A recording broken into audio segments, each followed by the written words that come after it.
Agustus 1945. Di tengah situasi perang Pasifik yang kian genting, Soekarno, Hatta, dan Dr. Radiman terbang menuju markas besar Dalat di Vietnam. Di sana, Marsikal Terauchi menyampaikan keputusan penting bahwa pemerintah Kekaisaran Jepang telah memutuskan untuk memberikan kemerdekaan kepada Indonesia.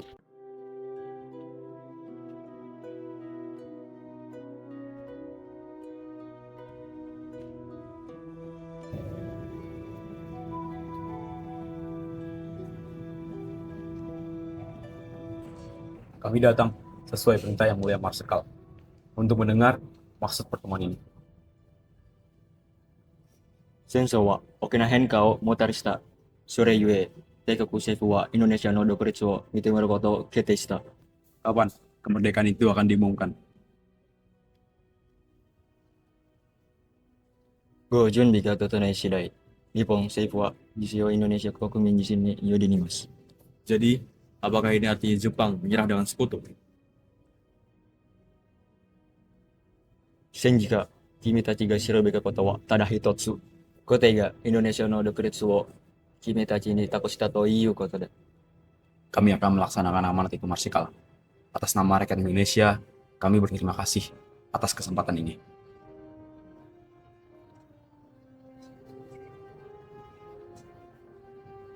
設置された準備委員会注意をしてください。日本は妨げません。 Baiklah, kami akan kembali ke tanah air untuk melaksanakan keputusan ini. あなたの国がアジアの太陽の下で堂々と立っていますように、ご冥福をお祈りします。からのさん、畑さん。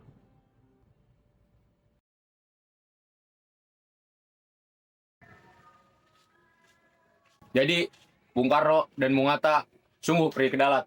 Ya, dipanggil Jepang katanya. Undangan Jepang memang selalu datang mendadak dan tanpa penjelasan. Mereka dipanggil sekarang, berarti Jepang sedang membutuhkan sesuatu.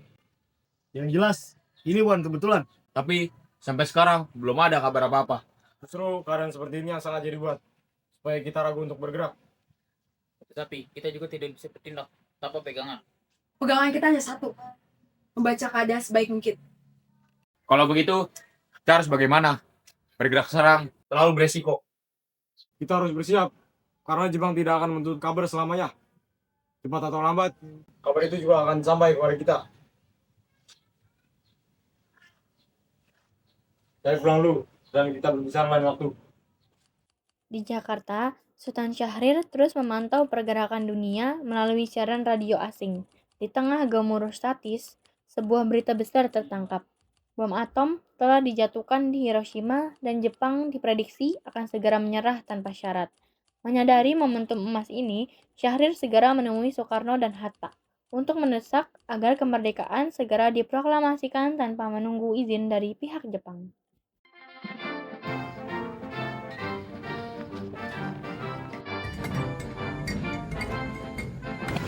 Mobilnya sudah siap, Bu. Terima kasih.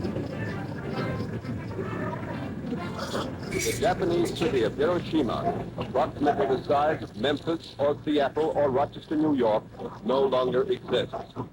General Spud smiled when asked if the new atomic bomb would be dropped Ya, again. seperti benar, maka Jepang tidak kalah. More B-29s are ready to follow the Pathfinder which hit Hiroshima, and that the atomic bombers would operate Air Force. Ini tidak perlu diabaikan. Saya harus menyampaikannya ke Bung Karno dan Bung Hatta sekarang juga. Baiklah, saya akan menunggu kabar selanjutnya di sini. Baik.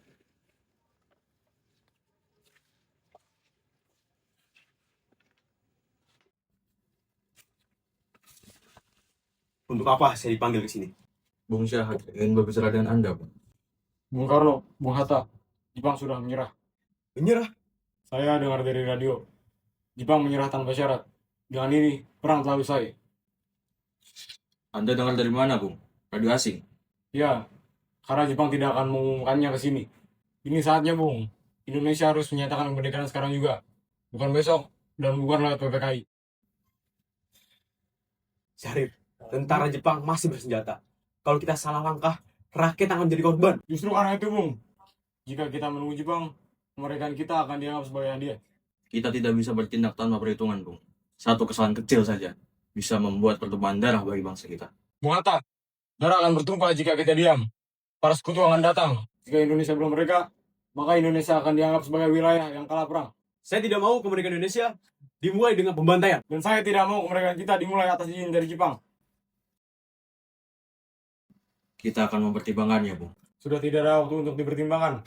Sejarah tidak menunggu orang yang ragu. Kami bertanggung jawab atas seluruh rakyat Indonesia. Dan saya juga bertanggung jawab atas makna kemerdekaan itu sendiri. Kita sudah membicarakan keadaan ini dengan cukup panjang. Kesimpulan rapat ini sudah jelas bahwa kemerdekaan Indonesia adalah hak rakyatnya sendiri, tidak boleh tergantung oleh bangsa lain.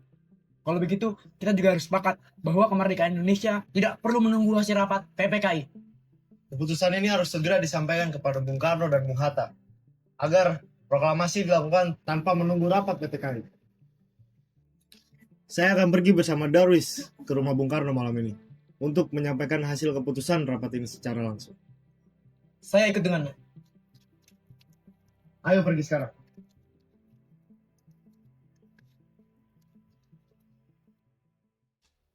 Bung Karno, Bung Hatta, kekosongan kekuasaan ini adalah karunia. Jangan sia-siakan. Jepang sudah kalah. Mereka tidak punya wewenang apapun di sini. Saya tahu semua mereka. Tapi kita tidak boleh gegabah. Kemerdekaan terburu-buru tanpa persiapan hanya akan memancing pertumpahan darah yang sia-sia. Kita masih terikat janji dengan PPKI. Janji apa, Bung? Janji penjajah. Jika kita menunggu PPKI, sekutu akan tiba dan mereka akan menyebut proklamasi kita sebagai hadiah dari Jepang. Kemerdekaan harus memiliki legitimasi politik, Bung. Jika kita memproklamasikannya sekarang, maka kita akan dianggap pemberontak oleh sekutu dan Jepang. Lihat, Bung, rakyat di luar sana telah menunggu komando. Kami telah menggerakkan peta dan heyo. Jangan biarkan kita kehilangan momentum, Bung. Bung Soekarni, kami para perempuan juga berjuang. Kami menyiapkan logistik dan menahan cemas. Apakah kalian menjamin jika proklamasi diumumkan tanpa persiapan yang matang, darah kami dan anak-anak kami tidak akan tumpah percuma? Justru itu yang kami hindari, Bu. Kemerdekaan ini harus bersih dari rumah Jepang. Bung Karno, jika Anda tidak mau mengumumkan proklamasi malam ini juga, kami terpaksa mengambil tindakan lain. Saya adalah pemimpin rakyat. Saya tidak mau memimpin bangsa yang terpecah. Keputusan saya sudah bulat. Proklamasi harus melalui musyawarah PPKI paling cepat tanggal 19 Agustus. Kami akan kembali, Bung, tapi kami tidak akan menerima keputusan ini.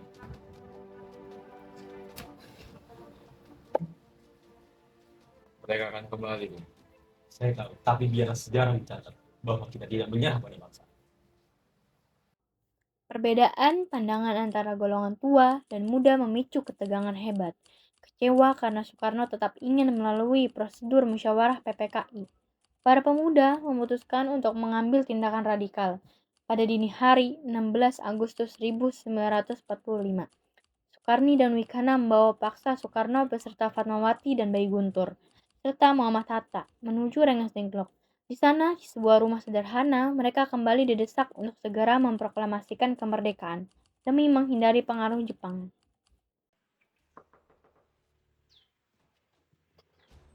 Bro, cepat bersiap. Kita harus meninggalkan Jakarta secepatnya. Sekali, apa sudah gila? Memaksa rumah orang seperti perampok. Puas harus pansal Bung. Jepang sudah kalah. Rakyat akan bergerak sendiri jika kalian tidak memimpin. Nyawa kita dalam bahaya nih. Apa yang terjadi? Aku tidak akan pergi manapun tanpa istri dan anakku.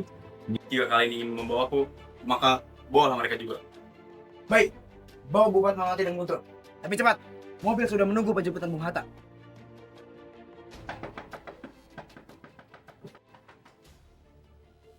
Apa ini, Bung? Maksudnya apa ini, Bung? Ayo ikut kami, Bung. Kau dan bayimu ikut juga? Mas Karno tidak mau ikut jika kami ditinggal, Bung. Kalian benar-benar nekat. Tulik sebuah keluarga hanya demi ideologi. Naiklah Bung Hatta, saya tidak punya waktu untuk berdebat.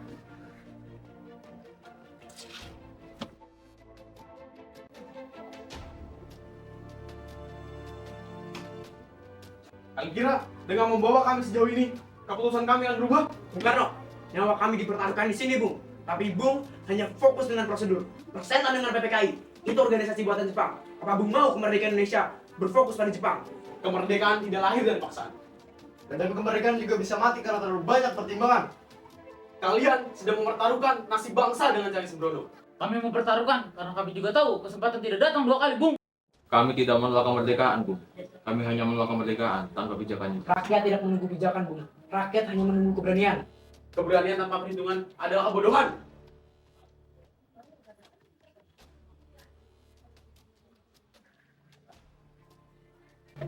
Sejak tadi aku mendengar perdebatan ini, semua ingin merdeka, tapi caranya berbeda. Dan perbedaan itu membuat kalian saling menekan. Aku tahu beban yang Bung pikul terlalu besar, dan aku juga tahu kegelisahan kalian. Tapi jangan biarkan kemerdekaan lahir dari pertengkaran. Demi Guntur dan demi bangsa ini. Bung! Minggir, biarkan aku masuk. Apapun keputusan Bung, aku akan berdiri di sampingmu.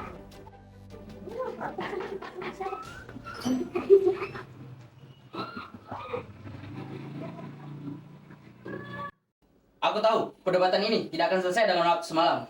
Aku juga mengerti kemarahan kalian. Dan aku juga mengerti keraguan Bung Karno dan Bung Hatta. Saat ini Jepang lumpuh. Mereka tidak lagi memegang kendali. Tetapi kekosongan ini berbahaya kalau terlalu lama. Artinya waktu kita memang tidak banyak, Bung. Makanya aku kesini. Bukan untuk memaksa. Tapi untuk memastikan kita tidak salah melangkah. Kami ingin kepastian, bukan janji kosong. Aku menjamin proklamasi akan dilakukan di Jakarta besok 17 Agustus 1945. Jika tidak, aku akan menyerahkan nyawaku. Saya rasa ini adalah jalan yang paling masuk akal, Bung. Tapi kita tetap butuh tempat yang paling aman untuk mengambil keputusan. Dan tempat itu sudah ada. Di mana? Kita kembali ke Jakarta, ke rumah Laksamana Maeda. Perwira yang bersedia menjamin keselamatan. Bung bisa menulis, memutuskan tanpa tekanan langsung. Kalau begitu, kita berangkat sekarang. Waktu tidak berpihak pada siapapun. Setelah Ahmad Soebarjo datang menjaminkan nyawanya bahwa proklamasi akan dilaksanakan paling lambat tanggal 17 Agustus, rombongan akhirnya kembali ke Jakarta. Mereka menuju rumah Laksamana Maeda, seorang perwira Angkatan Laut Jepang yang bersedia memberikan jaminan keamanan penuh.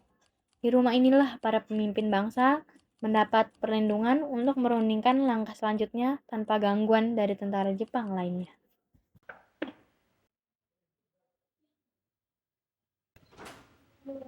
Selamat datang, tuan-tuan.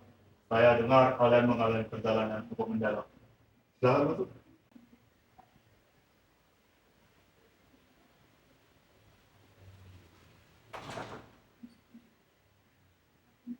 Situasi mendesak kami, Laksamana. Rakyat dan pemuda sudah tidak bisa menunggu. Kami harus segera memproklamasikan kemerdekaan. Saya benar hati mendengarnya. Saya sebagai kawan pasti akan membantu.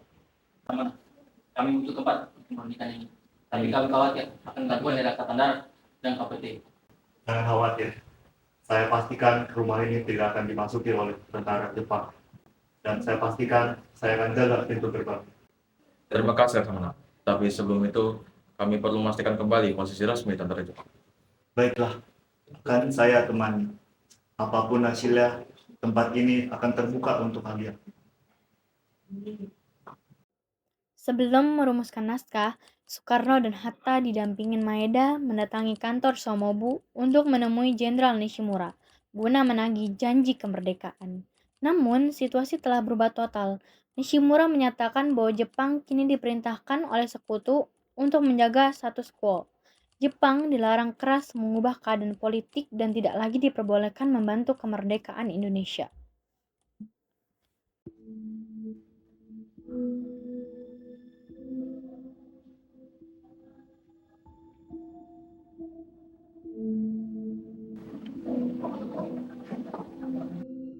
Tunggal, kami datang dari akan pelaksanaan kemerdekaan sebagai Tokyo. Maafkan saya, Tuan Soekarno. Keadaan telah berubah. Sejak jam 1 siang tadi, kami menerima perintah dari sekutu untuk menjaga status quo. Status quo? Apa maksudnya?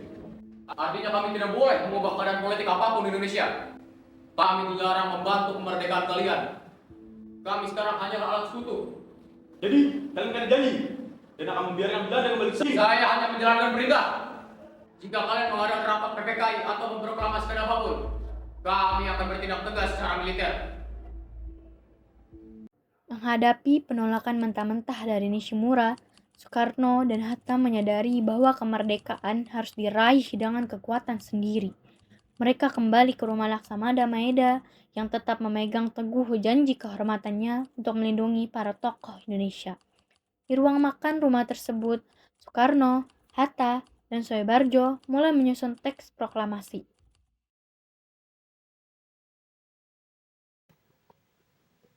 Bagaimana hasilnya, Bu? Jepang menghalangi kita. Kita perlu bergerak sedikit. Laksamana, apakah jaminan keselamatan yang tadi masih berlaku setelah penanganan sudah? Tuan Soekarno, saya adalah seorang perwira angkatan laut. Kata-kata saya adalah sebuah janji kehormatan. Misi Mura punya tugasnya, tapi saya punya hati nurani saya. Silakan gunakan ruang kami. Saya akan ke atas agar tidak terlibat langsung dalam perumusan teks secara politik.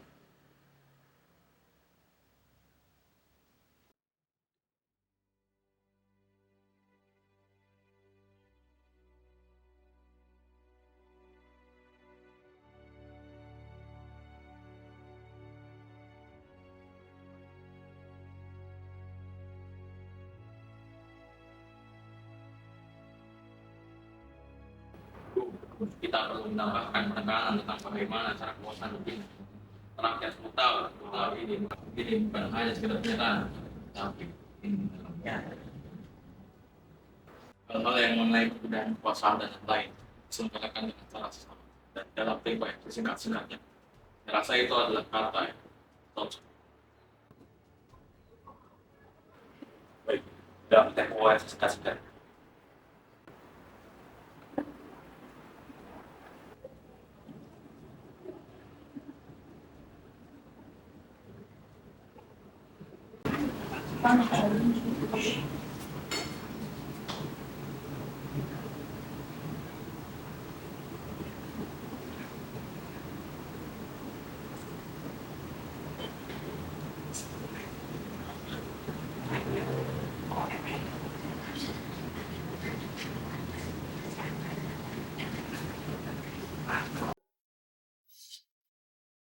Belum istirahat Ibu Sukartina. Ntar lagi fajar. Udaranya juga makin dingin. Bagaimana sih bisa tidur, Aryo? Sebentar lagi, nasib bangsa ini akan diketik di ruang sebelah. Pikiran saya terlalu lama yang bisa tidur.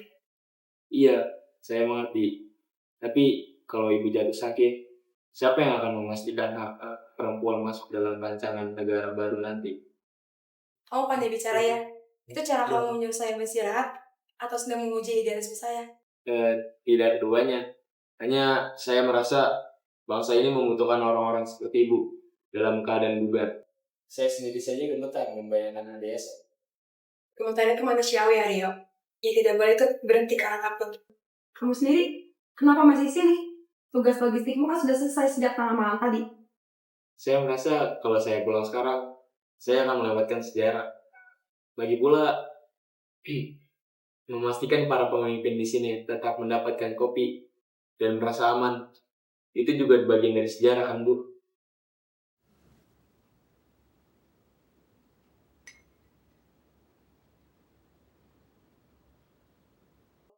Jadi, setelah semua ini selesai, apa Ibu akan langsung kembali ke Semarang? Pekerjaan justru baru dimulai setelah proklamasi, Aryo. Kita harus membangun pemerintahan. Kenapa? Kamu takut kehilangan teman diskusi kopi? Bukan begitu. Hanya saja, saya pikir kalau Ibu butuh asisten atau sekedar teman bicara yang tidak keberatan memberikan kopi pahit di Jakarta, saya bersedia mendaftar. Kita lihat saja nanti setelah Indonesia resmi berdaulat. Sekarang, pastikan mesin tik untuk saya tim lead tidak macet. Itu tugasmu paling penting saat ini. Siap, Ibu Sukartina.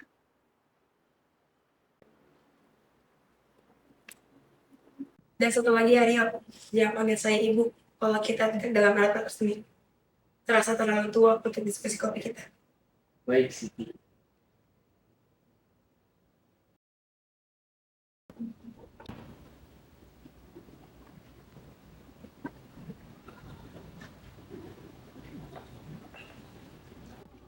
Silahkan jadi putri. Jaga tenaga Anda, Tuan Soekarno. Semoga Tuhan memberkati jalan kemerdekaan Anda.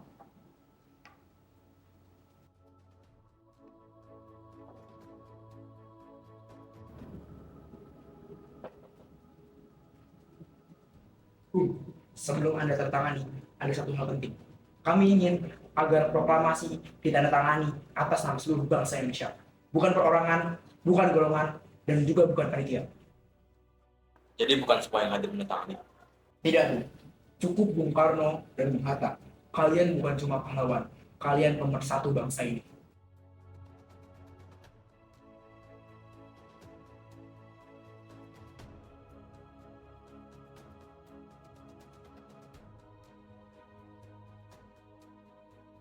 Bung Saidi, tolong segera diketik dengan ejaan yang mudah dimengerti rakyat.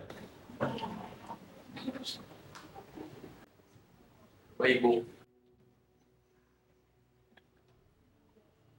Bung Melik, pastikan setiap huruf tegak dan kokoh. Jangan menggunakan bahasa asing yang membingungkan rakyat Indonesia. Ubah wakil-wakil menjadi atas nama bangsa Indonesia. Naskah ini harus tersuarakan dari hati rakyat. Baik, Bu. Mesin ini adalah senjata saya.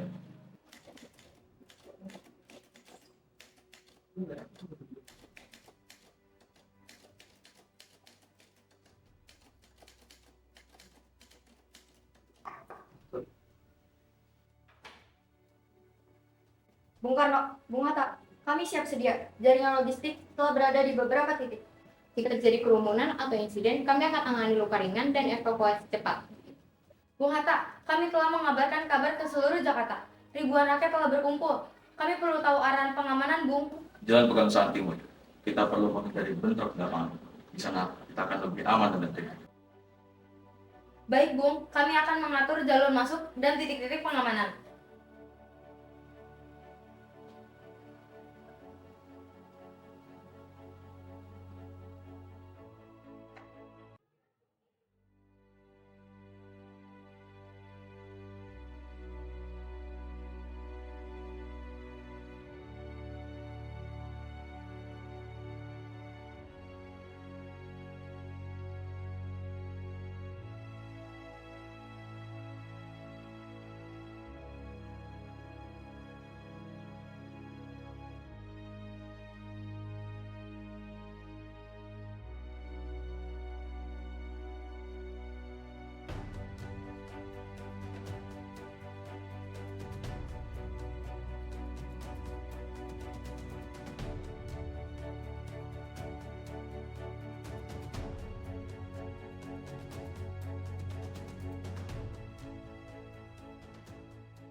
(17 Agustus 1945) pukul 10 pagi di Pegangsaan Timur 56, di hadapan ribuan rakyat yang berkumpul dengan penuh harap.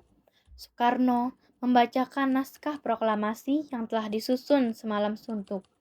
Hari itu, bangsa Indonesia secara resmi menyatakan dirinya sebagai bangsa yang merdeka dan berdaulat.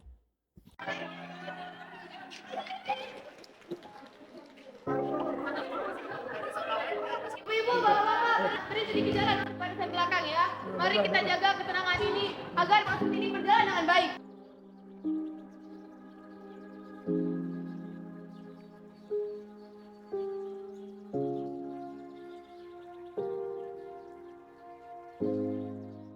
Lihatlah mereka, Retno. Begitu besar pengorbanan rakyat untuk sampai di titik ini. Tugas kita sekarang adalah memastikan mereka semua pulang dengan selamat ke keluarganya masing-masing.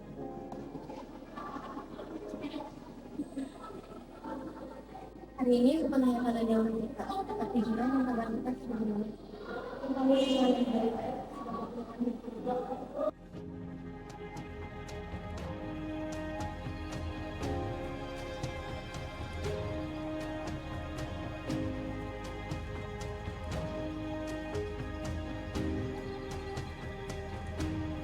Saudara-saudara sekalian, saya telah minta saudara untuk hadir di sini untuk menyaksikan satu peristiwa penting dalam sejarah kita.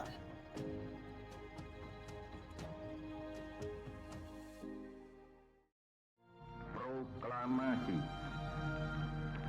Kami, bangsa Indonesia, dengan ini menyatakan kemerdekaan Indonesia. Hal-hal yang mengenai pemindahan kekuasaan dan lain-lain diselenggarakan dengan cara saksama dan dalam tempo yang sesingkat-singkatnya. Jakarta, 17 Agustus 1945, atas nama bangsa Indonesia, Soekarno Hatta.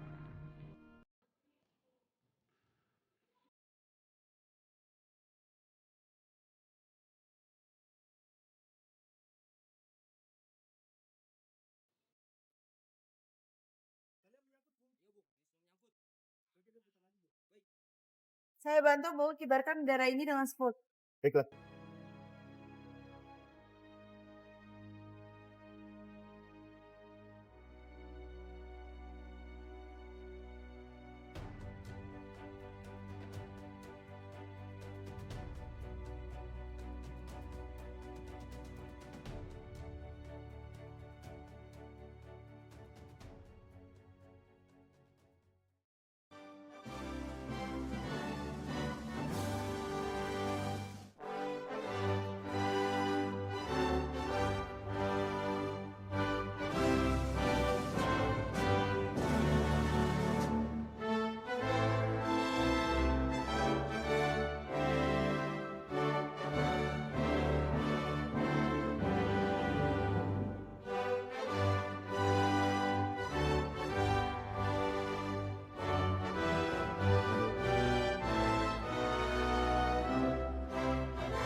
Sejarah tidak mencatat kemerdekaan ini sebagai pemberian, melainkan sebuah perebutan paksa dari tangan takdir, dari dinginnya udara dalat hingga ketegangan di Rengas Dengklok.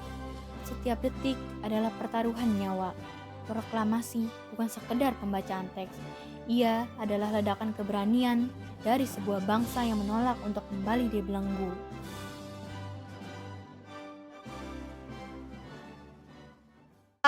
Satu.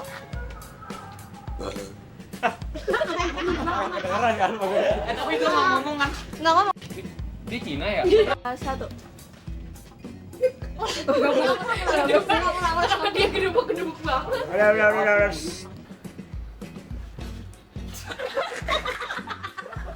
Apa sih? Dua. Satu. Saya adalah pemimpin rakyat. Saya tidak mau memimpin bangsa yang terpecah.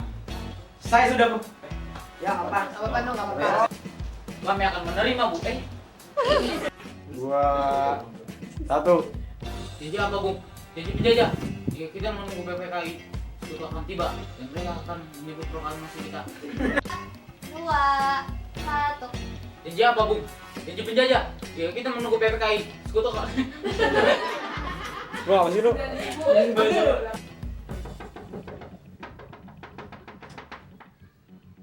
Udah apa ini Bu? Maaf, Dendro megang kameranya sendiri. Kalau nggak megang Ya lu kayak begini. Oh iya. 2, 1. Kami mau pertaruhkan karena kami juga tahu kesempatan tidak datang dua kali.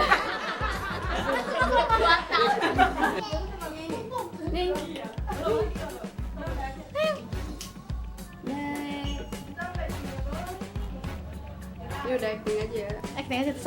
Iya. 2, 1. Situasi mendesak kami Laksamana. Rakyat dan pemuda sudah tidak bisa menunggu. Kami harus segera memproklamasikan kemerdekaan. Saya bentar hati mendengarkan. Saya Jangan sebagai kamu. Gue pegangin juga kaki lo. 2. Ya.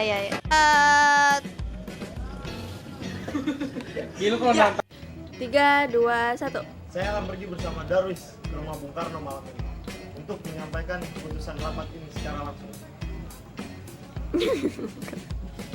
Dapat sih harus ada. Orang seperti perampok. Ini bukan soal sopan santun Bu. Jepang sudah kalah. Rakyat akan bergerak sendiri jika tanpa pemimpin. Nyawa kita dalam bahaya Bung jika kita tetap di sini. Puspa, buka pintunya, Pus.